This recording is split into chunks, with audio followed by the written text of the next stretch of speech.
Olá, gente, sou Fabrício Cabral e hoje nós estamos inaugurando aqui nesse canal o nosso quadro Eu Pergunto e Você Responde. Eu vou trazer diversos convidados para estarem conosco para falar de diversos assuntos e hoje a nossa primeira convidada, a nossa primícia, e não poderia ser ninguém diferente dela, é a nossa psicóloga Luana Malcher Cabral, minha esposa. Vem pra cá. Olá. Oi, bem, tudo bem? Tudo ótimo, que prazer estar aqui inaugurando esse quadro, que responsabilidade, eu creio que vai ser bênção. Você já participou de algum momento assim, de alguém te entrevistando? Não, é a primeira vez. Então vamos tentar ser bem suave, bem leve, porque eu tenho certeza que tem muitas pessoas que têm curiosidade a respeito das perguntas que eu vou te fazer nesse momento. Tá feliz? Muito feliz. Então vamos lá. A primeira pergunta para você é: por que psicologia? Teve um momento específico que despertou em você essa profissão? Não exatamente. Na época em que eu terminei o ensino médio, então não tínhamos muita opção.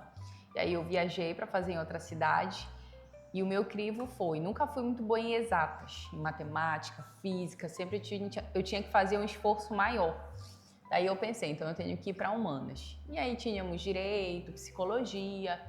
E como eu gostava bastante, sempre gostei de português, de ler, e aí eu achei que seria um bom caminho. Então aí eu encontrei a psicologia. Você faz parte dos meus, eu também não sou bom em exata. E deixa eu te fazer uma pergunta, a segunda pergunta, qual foi os teus primeiros desafios? Assim, você formou na faculdade e já foi logo trabalhar, como é que foi? E quais foram os seus desafios nesse trabalho, no mercado de trabalho? Sim, quando eu terminei a faculdade, para a glória de Deus, eu já terminei final do ano e comecei ali a psicologia clínica em abril. E o medo sempre vem. Todas as vezes que a gente vai para uma fase nova, o medo ele faz parte. Quando a gente sai do fundamental e vai para o ensino médio, sai do ensino médio e vai para uma universidade, que é tudo muito novo, então a gente sente o medo do novo e isso é natural. E quando eu formei, disse agora. E vem aquela sensação de que a gente estudou, mas parece que não estudou. O que eu vou fazer? Como eu vou falar? Como as pessoas elas vão me receber? Eu era mais nova na época e tinha o quê? 22 anos. Novinha, hein, pai? Sim, e eu disse, meu Deus, as pessoas vão ter que ver respeito em mim, Senhor, me capacita, me ajuda, eu estudei, vou continuar estudando, mas que realmente o Senhor possa, sempre pedindo ajuda do Senhor, porque era uma oportunidade, mas também era uma responsabilidade, principalmente a clínica. Então eu estava ali entrando para um trabalho em que eu iria exercer a psicologia clínica. E Deus foi dando graça, e graças a Deus eu estou aí até então.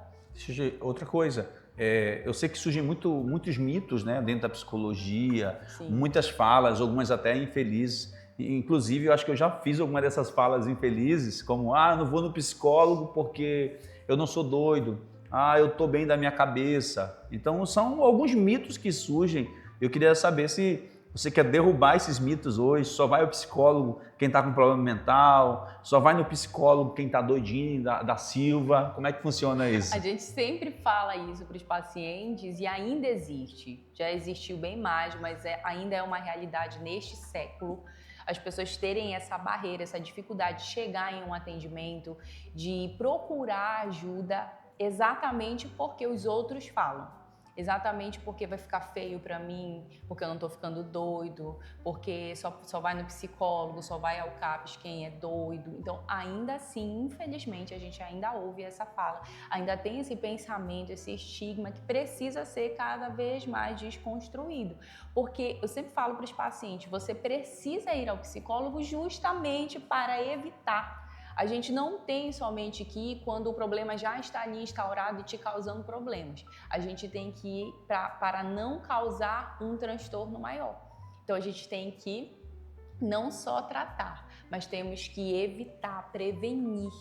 Se você sente que você está confuso de pensamento, que você está com dificuldade de tomar algumas decisões na sua vida, que você não sabe o que fazer em determinada área, com as suas emoções, você já precisa procurar um psicólogo. É importante você falar, é importante você ser ouvido, você receber orientações, direcionamentos. Eu creio que isso vai fazer uma diferença enorme para a sua inteligência emocional e para a sua saúde mental. Luana, assim, eu sei que tem esses mitos, mas às vezes a pessoa ela esbarra na barreira da confidencialidade. Ou seja, ela tem medo de confidencializar algo para você e você pegar aquilo que você falou para ela e expor, vai para redes sociais. Vocês têm fizeram algum juramento? Sim, tem algum código? Sim, código de ética. É uma linha muito fina, tem muitas pessoas e com razão. Eu vou abrir a minha vida para você. Coisas ali que só eu talvez sei.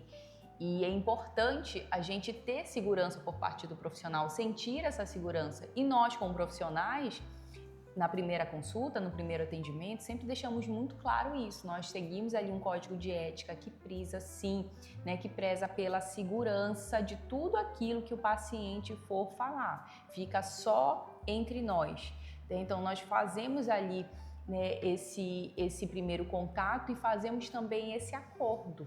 É muito importante isso ficar muito claro para dar essa segurança para o paciente. Existe uma diferença, né? Desabafar com um amigo e fazer terapia. Você está me afirmando que é muito mais seguro fazer terapia, às vezes desabafar com alguém desconhecido, alguém que não tem um vínculo com você. Quais são os benefícios de você fazer terapia? Chegar e abrir a tua vida para um psicólogo, falar das tuas dores, das tuas mazelas, porque a gente vive na geração que as pessoas, a doença do século é mental, né? É depressão, é ansiedade, é os transtornos, borderline, entre outros. Então, assim, a pessoa chegar já é uma barreira, chegar com você, que é amigo, e falar, e com psicólogo, quais são as seguranças que você consegue ver, assim, por que é importante chegar com um profissional, fazer terapia? Seguranças científicas, a gente estudou para isso, né? Segurança profissional, uma segurança científica. Se eu vou falar para o meu amigo, que é amigo, ele vai talvez sim me ouvir, vai acolher, e isso precisa acontecer. Quando a gente sente ruim, a gente sempre fala, olha, procure um amigo, e esse seu amigo vai te direcionar para um profissional. Porque o amigo vai falar o quê? Senso comum. É o que ele sabe, as experiências dele sobre a vida, o que não deixa de ser importante, mas isso não substitui uma presença profissional que é a do psicólogo. Exatamente essa presença que vai te avaliar, te ouvir tecnicamente também e verificar, né, todo um possível diagnóstico. Show. Pessoal, vocês estão gostando do conteúdo? A gente vai finalizar uma última pergunta aqui desse primeiro bloco e em seguida a gente vai entrar em outras perguntas muito a ver com a fé. Eu já quero pedir que você compartilhe aí, deixe seu comentário. Se você tem alguma dúvida, pode colocar aí nos comentários, que a nossa psicóloga vai responder depois, fechado? E a gente tem nos bastidores aqui o Junico, que é o nosso produtor. Olha aí, Junico, dá um tchau aí, Junico. Isso. Olha só, se você pudesse dar um conselho para alguém que tem medo ou vergonha de procurar ajuda psicológica, qual conselho você daria? Eu sempre costumo dizer no consultório para os pacientes, quando já vem com um caso que está bem agravante e eles falam assim, eu gostaria de ter procurado, mas eu não consegui, eu pensei que eu iria resolver sozinho. Lembra do que eu falei lá no início? É importante a gente dar o braço a torcer em algumas situações. Às vezes a gente fica tão rígido, por orgulho mesmo, por vergonha. E vale a pena não dar o braço a torcer em algumas situações? Eu sempre digo, por que não torcer o braço? No sentido de que eu preciso, é a minha vida, eu sou prioridade. Assim como eu vou num clínico, quando eu estou sentindo algo fisiológico, por que não, quando as minhas emoções estão ruins, quando o meu corpo, o meu sistema nervoso não está respondendo bem, por que não procurar um psicólogo? Por que não procurar uma ajuda para evitar prejuízos maiores? Assim, eu sei que você é cristã. Você é cristã desde quando? Aceitei Jesus aos 10 e batizei com 12 anos.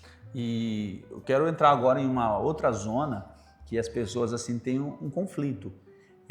Eu sei que existem muitas psicólogas, e parabéns para todas as psicólogas, mas não são todas as psicólogas que carregam uma vertente cristã. Sim. E tem muita gente que ainda pensa que a psicologia e o cristianismo não combinam. Eles não podem andar juntos, ou seja, a psicologia e a fé, vou ser mais específico, eles combinam, eles podem caminhar juntos? Podem. Como isso pode te ajudar dentro do consultório, quando você faz um atendimento? Sim, eles podem e devem. A gente leva em consideração muitas questões ao avaliar o paciente. Então, claro que a ciência, a técnica é o primeiro lugar. Nós temos um livro que a gente segue, que é o DSM. Então, a gente procura de forma minuciosa avaliar o paciente. Mas a ciência, ela está reafirmando ultimamente que a fé ela é importante. Por quê? Porque o ser humano ele tem uma espiritualidade. E se essa espiritualidade ela está seguindo de uma maneira positiva para o paciente, por que não aderir a essa espiritualidade? Por que não fazer a fé que já existe ali ser alimentada? Porque isso, consequentemente, vai ajudar, né, nos resultados positivos. E a ciência já comprovou, a neurociência já comprovou, né, que a oração tem os seus efeitos. Sim. O poder da oração, de estar de joelhos, a resposta que ela emana para o cérebro, então isso já é real. Claro que nós temos que ter toda uma minuciosidade. Eu não posso dizer que eu sou cristã, eu não posso misturar as coisas ali no atendimento, eu preciso ser ética. Mas se o paciente, né, leva uma religião e diz que está ali com a sua espiritualidade, que isso faz bem, a gente reforça a espiritualidade. Mas já teve um momento que, assim, dentro do consultório, você está lá com um paciente e você expôs a tua fé, você teve vontade de chegar lá e disse, olha, eu quero orar por você. Ah, vontade a gente tem muito. Quero liberar um lava-chai sobre a tua vida. Passa várias coisas aqui na nossa cabeça. Meu Deus, eu quero levantar, quero orar, quero profetizar sobre a sua vida.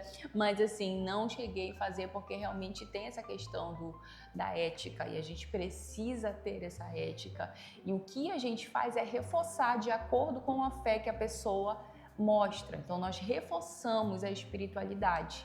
Nós reforçamos que é importante a pessoa tratar a mente, os pensamentos, tudo aquilo que vem, reorganizar os pensamentos. É importante a pessoa tratar o corpo, atividade física, uma boa alimentação. E é importante a pessoa tratar o espírito, alimentar o espírito da melhor maneira possível. Deixa eu te falar, não teve nenhum momento assim que você pensou em fazer uma triagem? Olha, teu caso é espiritual, espera para esse lado aqui, teu caso é psicológico, espera para esse lado aqui. Esse pessoal da direita aqui, eu vou fazer uma oração, os da esquerda eu vou fazer outra oração. Os da esquerda precisam mais, né? Desculpa. Talvez você não iria conseguir não fazer isso, né? Não, eu acho que não. Eu acho que eu já... Assim, eu tenho formação em coach, sou bacharel em teologia, porém, eu entendo assim que a espiritualidade precisa estar em tudo. Sim. Então, a oração, ela nunca é demais.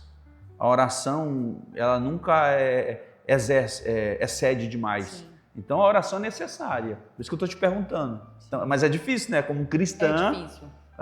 Líder de uma igreja, que você hoje está liderando a igreja aqui em Lagoinha, e tem pessoas que você, aos olhos espirituais, entende que aquilo é espiritual. Você tem logo uma vontade de fazer uma oração, não é isso? Sim. Aconteceu em outros momentos de eu ver a pessoa, né, e dar alguma orientação, mas nunca no consultório, nunca na clínica, nesse sentido. A vontade vem, mas a gente precisa elevar aí a ética também. Sim. E claro que quando o paciente saiu, coloquei diante de Deus vários casos, vários pacientes. Senhor, eu não sei exatamente como está por dentro, mas o Senhor sabe. Então intervém, tenha misericórdia. Antes de atender também, eu faço uma oração, pedindo direcionamento. Sempre o Senhor, Ele me acompanhou. É uma carga pesada, né? Exatamente, porque mesmo que a gente tenha que ter um equilíbrio, mas a energia, o peso da situação, de um histórico, são situações difíceis,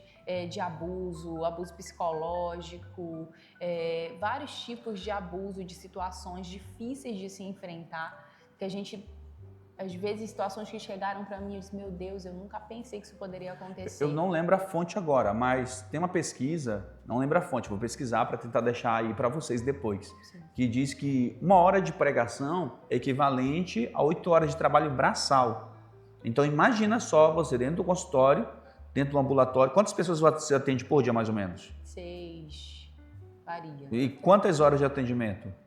Eu não consigo menos de 1 hora, dificilmente. Quando é retorno, a gente consegue ali uns 40 minutos.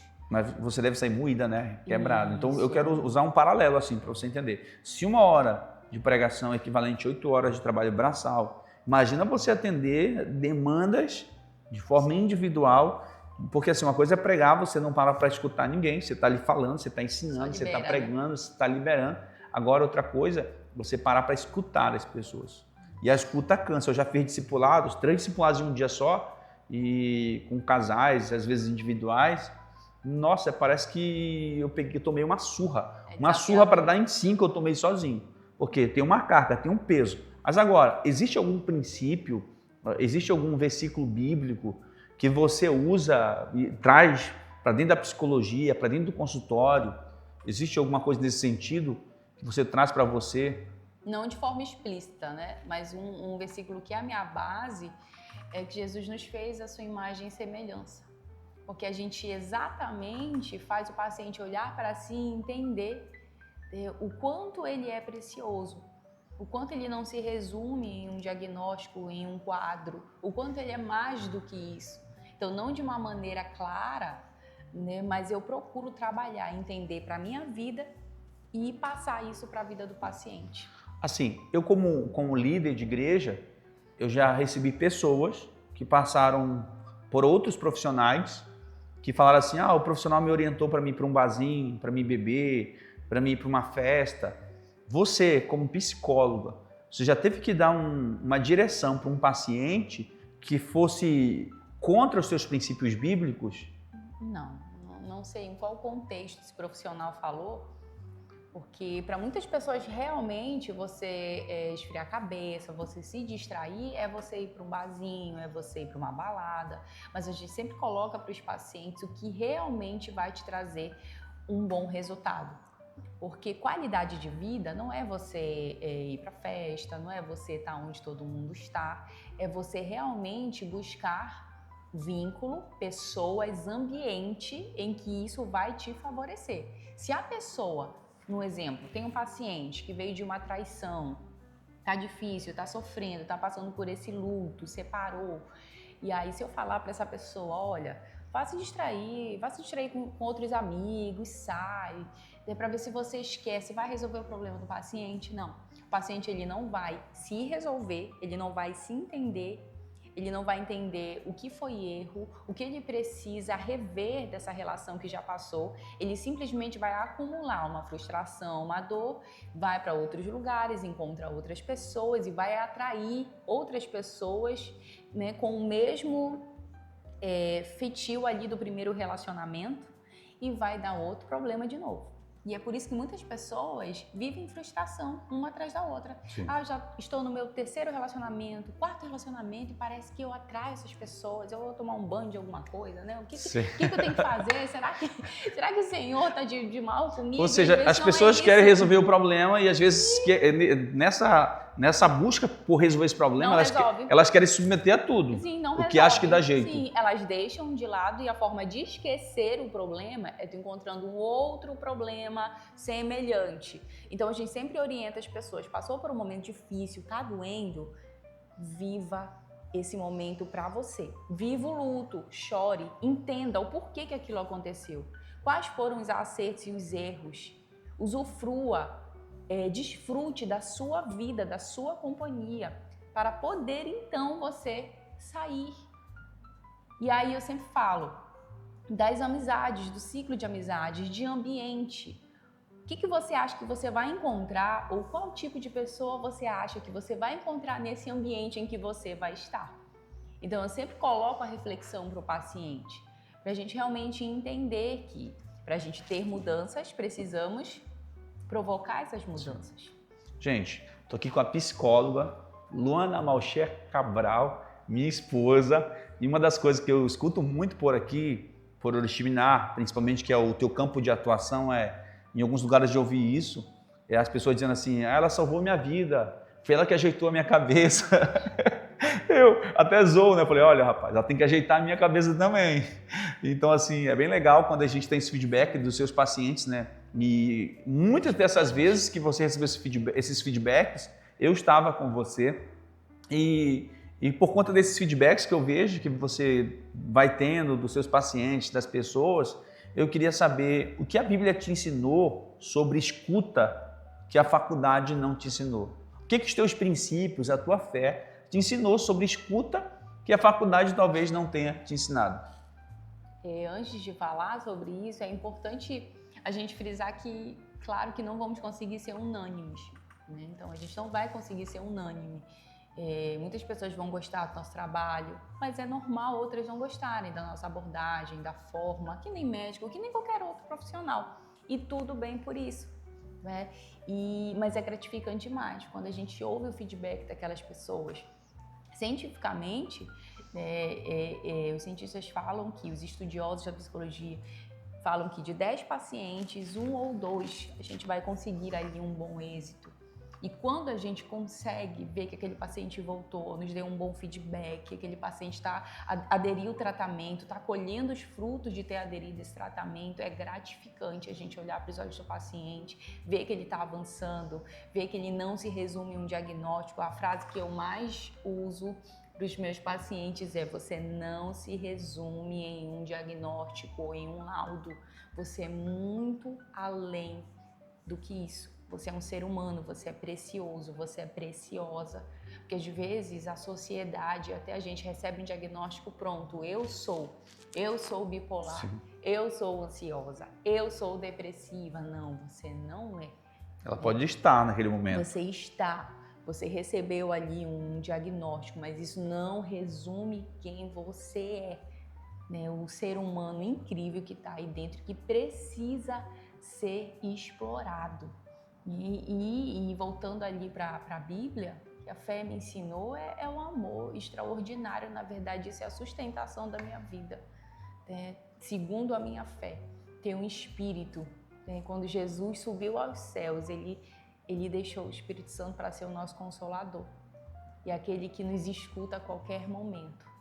Então essa para mim é a minha melhor escuta. Por quê? Porque eu sei que eu ouço muito e eu falo muito, mas eu sei também que tem alguém que a qualquer hora pode me ouvir, no banheiro, dirigindo, em qualquer lugar que eu esteja.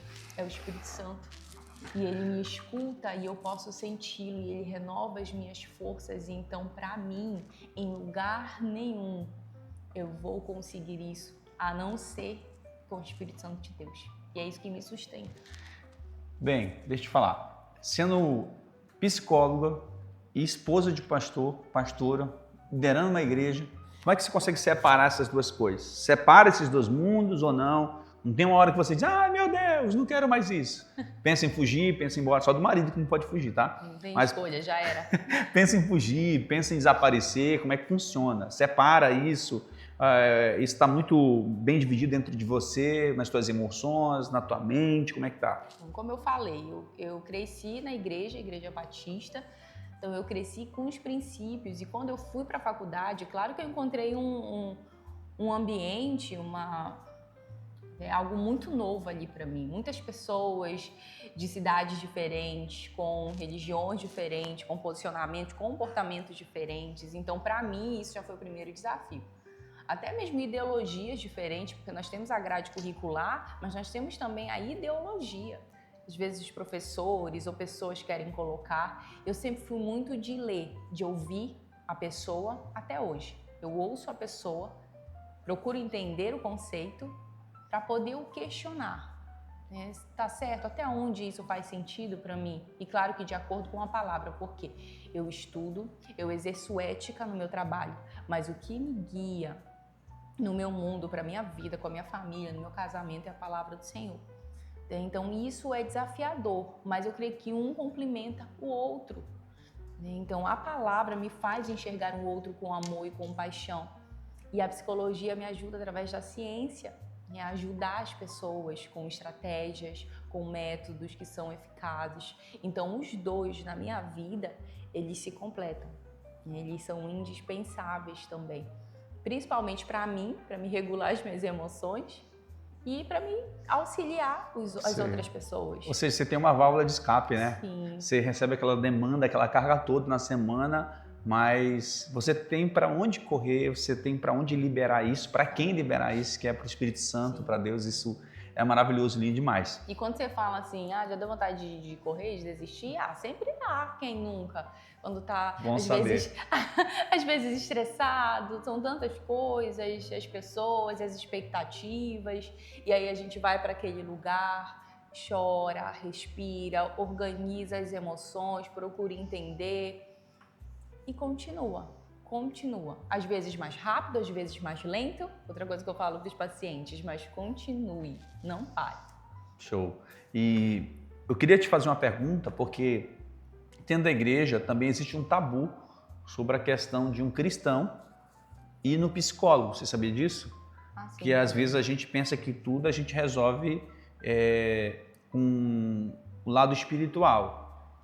Uma oração e está tudo resolvido. E se Deus fez os profissionais, os psicólogos, os médicos, tem uma finalidade, claro, tem um objetivo. Então eu queria saber o que você mudaria na forma como a igreja lida com a saúde mental. Eu creio que é deixar muito claro e trabalhar isso para os membros da igreja. A maioria das igrejas acreditam que nós somos corpo, alma e espírito. Tricotômicos. Né? Ou vice-versa ali. O espírito ele fica num lugar maior. A nossa espiritualidade é a questão de busca, de oração, de jejum, para quem crê, da palavra, ser alimentado o espírito, porém a mente ela não pode ser negligenciada. Nós não podemos acumular as coisas, nós não podemos ser religiosos a ponto de entender que nós não precisamos, né, de uma ajuda. Assim como se precisa ir ao clínico, se eu estou sentindo um desconforto, um quadro de gastrite, eu vou precisar fazer um tratamento. Assim também, se eu estou tendo alguns sintomas que estão me causando prejuízos nas minhas relações, que estão insistindo, fazendo eu me isolar, com dificuldades de concentração ou qualquer outra coisa do tipo, eu preciso buscar ajuda, eu preciso entender que isso é necessário. Assim como o corpo. Dizem que os crentes, eles comem muito, eles não bebem, mas comem. Que é outra coisa que eu acho muito importante, né? A gente como líder orientar os pacientes, a gente não pode negligenciar. Não é porque eu não bebo que eu vou comer tudo que eu vejo pela frente, que eu não vou ter domínio próprio, até porque domínio próprio ele é o quê? O fruto do espírito. Então a gente precisa exercer esse domínio próprio. A inteligência emocional, né? Sim, sobre as nossas emoções, sobre o que a gente vai comer, por que está comendo muito, por que come tudo que vê. E depois fica acima do peso, tanto para os homens quanto para as mulheres. Show. Fica acima do peso e aí vai nos trazendo limitações físicas e também a nossa estima vai ficando lá embaixo. Eu não estou bem com o meu corpo, eu não sei o que fazer, e a pessoa paralisa e vai causando sérios outros problemas. Eu não sei se você sabe, mas o pastoreio, o pastor, a pastora, tem gente que não reconhece o ministério feminino, né? O pastorado. Sim. O pastor existe sim, eu creio nisso. Então, o pastor, ele está entre os trabalhos mais difíceis do mundo. Imagina só, você cuidar de várias pessoas com pensamentos diferentes, com ideias diferentes, com ideologias diferentes, com pessoas que têm objetivos diferentes dos seus, e o pastor, ele precisa de um psicólogo? O pastor precisa passar por terapia? É importante, eu vou te dar um exemplo aqui. Ele tem que surtar para poder ir um psicólogo? Você acha que um pastor ele precisa de acompanhamento psicológico? Como é que é? Falamos no início que a gente não pode acumular muita coisa. A gente tem o deixa para lá, o famoso deixa para lá que depois eu resolvo, deixa para lá que depois eu vejo o que eu faço. E o deixa para lá, ele não fica para lá, ele acumula e traz problema, e vem como uma enxurrada. Então o pastor, os líderes precisam ter essa responsabilidade consigo mesmo, de cuidar do corpo, de cuidar do espírito e de cuidar da mente. Se você se faz necessário, a gente tem casos de vários pastores, infelizmente, né, que cometeram aí o suicídio, que não aguentaram por pressão. A depressão, ela é doença, ela não é brincadeira, ela não pode ser negligenciada, ela tem que ser tratada com profissionais. O espiritual ajuda, mas isso não substitui uma orientação, uma procura de um profissional. Às vezes precisa-se de uso medicamentoso. Então hoje a gente já está ali mais próximo dessa realidade de ver alguns pastores, né, pedindo ajuda, fazendo tratamento, fazendo uso medicamentoso, e tudo bem. E tudo bem por isso. Muito bom. Agora a gente vai entrar no nosso quadro Eu Pergunto e Você Responde. Ai, meu Deus. Vai ser assim, eu vou perguntar E vou dar 2 opções e você, de forma imediata, vai escolher uma dessas 2 opções. Sem pensar muito. Tá preparado? Sem pensar muito. Tá pronta? Vamos lá? Meu Deus, Respira. vamos lá. Café ou chá? Café. Livro ou filme? Livro. Uma palavra que você usa bastante no seu consultório? Você não se resume em um diagnóstico. Ó. Agora, vou fazer um quiz bíblico aqui, tá? Lei ou graça? Graça, sempre. Antigo ou Novo Testamento? Novo. Discípulo preferido? André. Paulo ou Pedro? Paulo. Olha, mas Pedro era top, hein? Eu gosto de Pedrão. Eu também gosto. Davi ou Salomão? Davi. É o rei segundo o coração de Deus e o outro homem mais sábio do mundo, só menos sábio do que Jesus. Fé ou obras? Fé. Mas os dois se complementam, né? Porque fé sem obras é morta, então foi difícil essa. Show. Jejum ou oração? Oração. Eita, o jejum é aleluia. importante também, mas oração. Aleluia. Depois você vai orar pro pessoal aí, abençoando eles, Amém. tá bom? Salmos ou provérbios? Salmos. Milagre que mais te impacta? Multiplicação dos pães ou ressurreição de Lázaro? Ressurreição de Lázaro. Ah, legal. Profeta preferido do Antigo Testamento, tem algum? Elias. Gosto de Elias. Orou e o fogo caiu do céu, hein? Mulher da Bíblia que mais te inspira? Maria, Abigail. Abigail, Maria, mãe de Jesus e Abigail, legal. Mãe de Jesus. A igreja de Atos ou a igreja de hoje? Atos. Não tem comparação, não, mas a gente vai chegar nesse nível, mano. Amém. Onde a gente vai orar pelos enfermos, eles serão curados, onde a nossa sombra vai curar as pessoas. Essa é a nossa oração. É uma igreja que vai encontrar e viver um grande avivamento. Igreja pulsante. Amém, em nome de Apaixonada, Jesus. em nome de Jesus. Livro da Bíblia que você mais recomendaria para alguém que nunca leu? As cartas paulinas, elas são curtas, então você vai na sequência. Tem alguma parábola preferida? Não sei se necessariamente uma parábola, não estou lembrada agora, mas a videira verdadeira para mim é a mais forte. Carta de Paulo preferida, Romanos, Efésios ou Filipenses? Romanos. Se você pudesse ter testemunhado um momento bíblico ao vivo, qual seria? Quando Jesus morreu e voltou ao terceiro dia e foi encontrar os discípulos. Caraca. Queria estar lá. Deve ser da hora, hein? Imagina só Jesus aparecendo e Novamente, subindo aos céus. Tomé colocando a mão, até se emocionou agora, hein? É forte, hein? Glória a Deus. Para não perder esse ritmo, essa emoção, eu queria que você deixasse uma mensagem final para as pessoas que estão nos assistindo, sobre tudo que você falou aqui, sobre alguém que talvez, para alguém que talvez esteja passando por um momento difícil.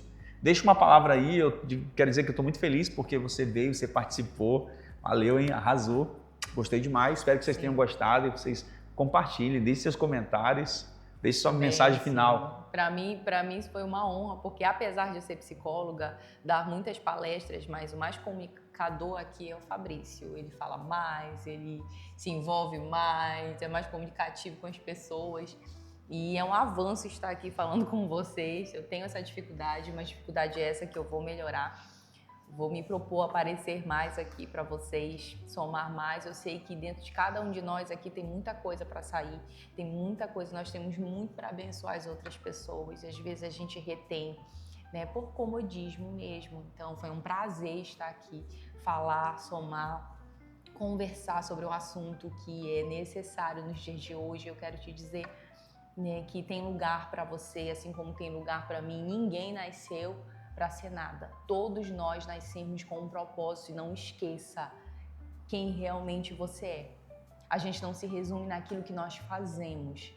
Nós nos resumimos naquilo que nós somos, importantes, indispensáveis, especiais, únicos, é isso que você é. Então não deixe nenhum quadro ansioso, nenhuma situação, nenhuma circunstância parar você. Em que você possa realmente, se sentir essa necessidade, procure ajuda sem hesitar, procure um profissional da psicologia. Nós temos aqui, né, você que não mora no município de Oriximiná, mas mora em qualquer outro lugar, nós temos um acesso, né, online, presencial. Nós temos do lado espiritual igrejas que podem acolher você. Talvez você já foi muito ferido, mas sempre olhe para você. E eu creio que a partir disso você vai viver muitas coisas novas, né, na sua vida, dentro de você, lembre-se que você vai alimentar e você precisa alimentar seu corpo, a sua alma e a sua mente. Essa é a nossa missão, esse é o nosso objetivo. Que Deus abençoe grandemente a sua vida, a sua casa, a sua mente, o seu coração, as suas emoções, a sua família, em nome de Jesus. Amém. Eu sempre digo que existem pessoas que nasceram para construir prédios, mas existem outras que nasceram para construir pessoas.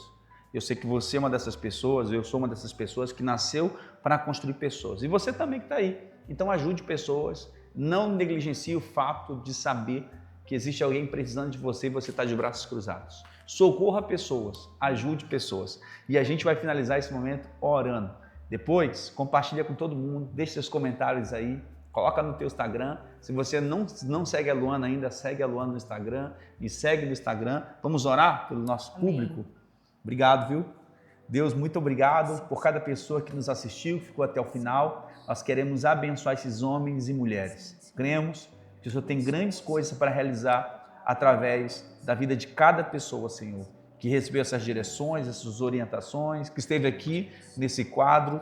E eu creio, Pai, que o Senhor vai surpreender esse homem e essa mulher que está nos assistindo, que está nos ouvindo agora.